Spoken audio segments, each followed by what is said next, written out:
agora sobre alimentação. É importante ressaltar que os cães e os gatos, eles são espécies diferentes, então eles não é o ideal nem o indicado que eles compartilhem a mesma ração, tá? Então a gente não é bom a gente dar a ração do gato pro cachorro e nem do cachorro pro gato, principalmente do cachorro para o gato.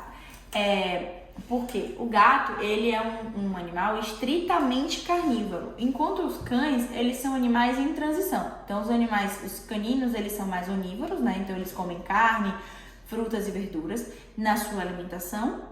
E já o gato é um animal estritamente carnívoro que precisa de um teor muito maior de proteína para uma alimentação equilibrada. Fora isso, existe uma proteína muito importante para o gato, que é a taurina, e que o gato não produz e que ele precisa que na composição da ração venha existir. Então, quando você for comprar a ração do seu gatinho, olha lá se tem taurina nela, tá bom? Então, vamos para outra parte de alimentação, que é a parte da quantidade. Em cada pacote da ração, do lado, às vezes no fundo da ração, você vai ter a quantidade diária de alimento indicado para o seu animal, seja por peso, por idade ou por porte. E é importante que a gente siga essa recomendação, porque aquilo ali é a quantidade necessária para que o seu animal se mantenha num peso saudável. E aí a gente puxa o gancho para obesidade. Obesidade em cães e gatos tem sido uma coisa muito comum e frequente hoje em dia, né? Muito por conta do nosso ritmo de vida e da forma que a gente vem levando a vida dos nossos pets, inclusive a humanização deles.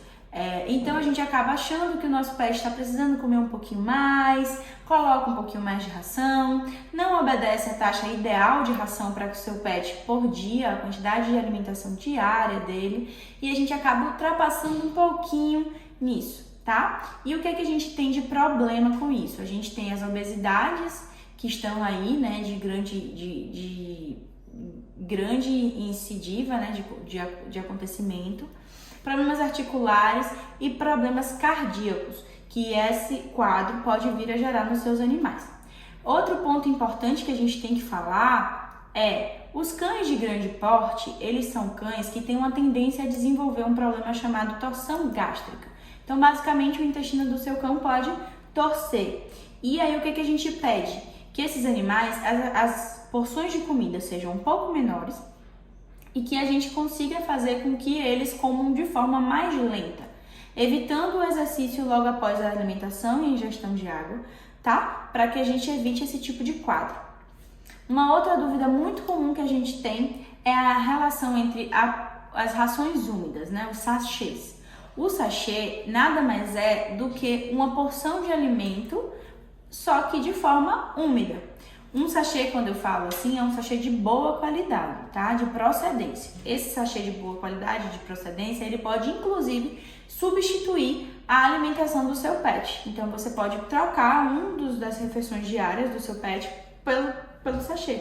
E, no caso dos gatos, isso se torna fundamental, já que o gato tem uma dificuldade maior na ingestão de água e quando a gente faz esses aditivos, faz com que ele se hidrate mais. Tá legal? Outra coisa importante, alimentação natural.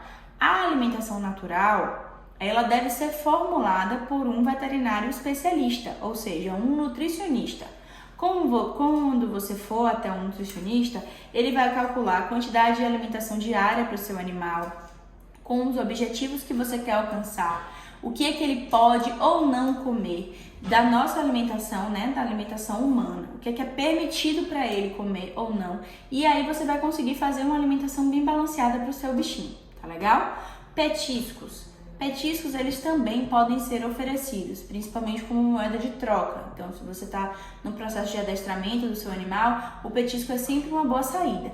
Só que lembrando que quando eu comecei o vídeo eu falei com vocês sobre quantidade diária de alimento, então, aquela quantidade diária, ela também tem que ser obedecida quando a gente acrescenta petisco, tá? Então, sempre que a gente for acrescentar o petisco, a gente tem que ver o quanto da alimentação diária dele a gente vai ter que tirar para acrescentar aquele petisco, tá legal? Então, vamos ficar atento a isso e manter nosso animalzinho sempre saudável.